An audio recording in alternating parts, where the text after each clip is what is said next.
In the grim darkness of the far future, there is only war. The Forge World of Grai is under attack by the forces of chaos. The heretics plunder the depths of the Manufactorums, searching for secrets of the Mechanicus to use in their fight against the Imperium. It falls to a lone son of Ultramar to purge heretics and consume corpse starch, and he is all out of corpse starch. Hey everyone, Rowan here. I made no secret that I'm a complete nerd for Warhammer 40k, so you can imagine that when Boltgun got announced, I was a teeny bit excited. Yeah! And after beating the game, I can say I was not disappointed. So if you're into first-person shooters at all, you've most definitely noticed the rise in retro-style boomer shooters over the past couple of years, and Boltgun is very much one of them. Running around as fast as possible. I honestly held down the sprint button for my entire playthrough, only really letting go of it when I needed to do some platforming. And yes, there is platforming, but it's not punishing, except for a bit of a time loss, but who really cares?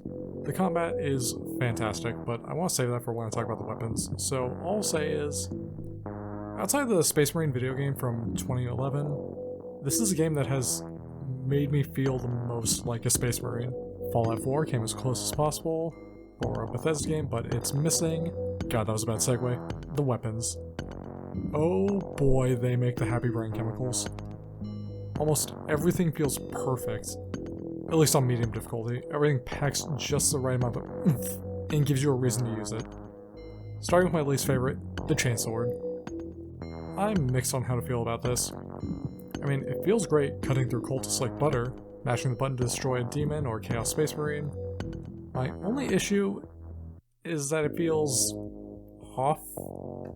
It's hard for me to explain, but it's some little things about it. The fact that you can't just swing around like a madman, feels like I lunge at the wrong enemy a quarter of the time. It led me to not using it as much as I really wanted to. And now to the 8-way tie for my favorite weapon, everything. The bolter is your old reliable. A tool that, while not the best in every encounter, definitely works. I mostly use it at long range, like a sort of sniper. You can also pick up different ammo hidden in the levels, which temporarily make it better. The shotgun is a shotgun, and I don't really have anything to add to that. The plasma gun was my go-to for killing pink horrors. I have no evidence for this, but it seems like it caused them to split into blue horrors much less than the other guns. The heavy bolter.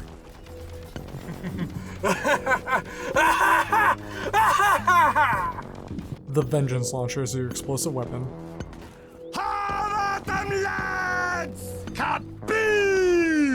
The Volkite Caliber is a giant laser pointer and easily my favorite way to get rid of Terminators in the game.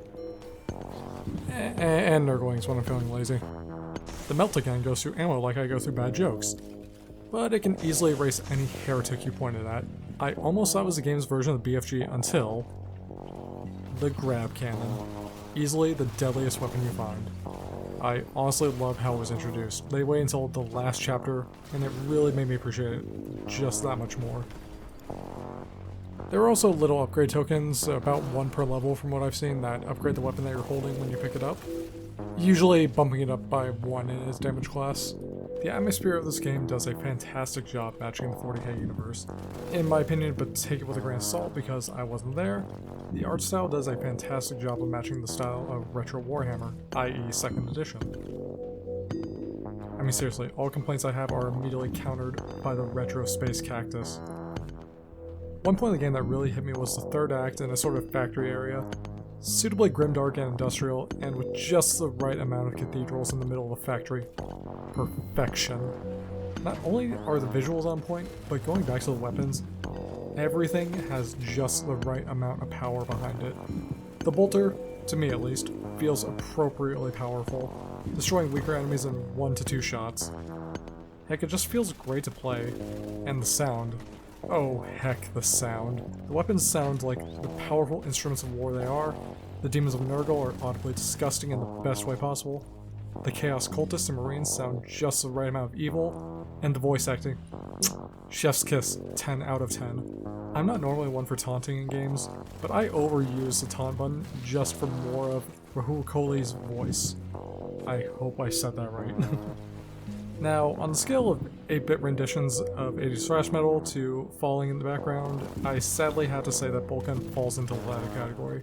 I can't help but feel a little disappointed as we've seen great music in a 40k game not too long ago with Darkside. Personally, what I enjoyed doing in the latter parts of my playthrough was mute the music altogether and play some Bolt Thrower.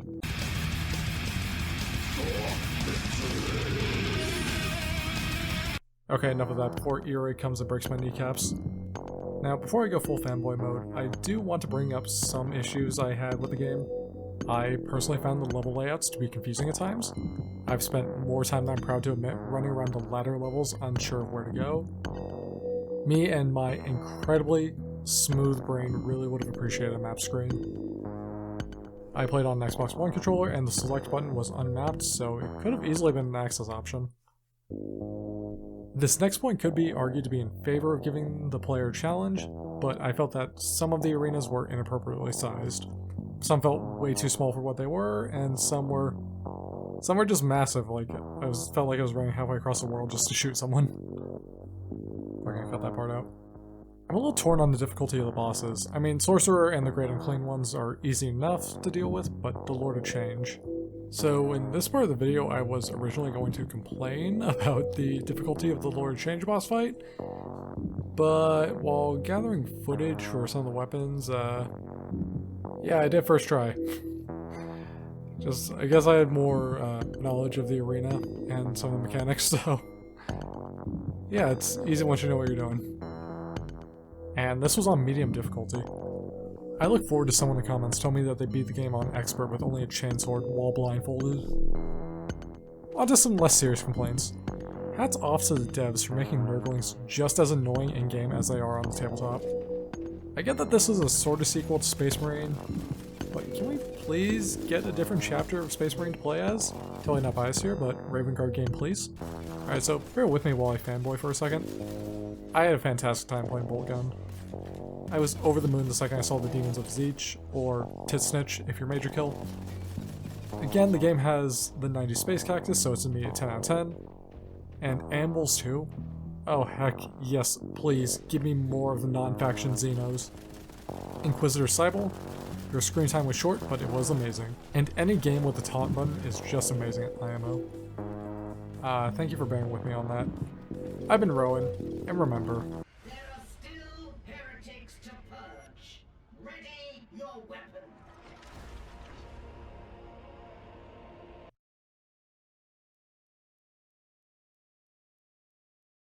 managed to go the entire script without mentioning how bad Fire Warrior was. For the Emperor!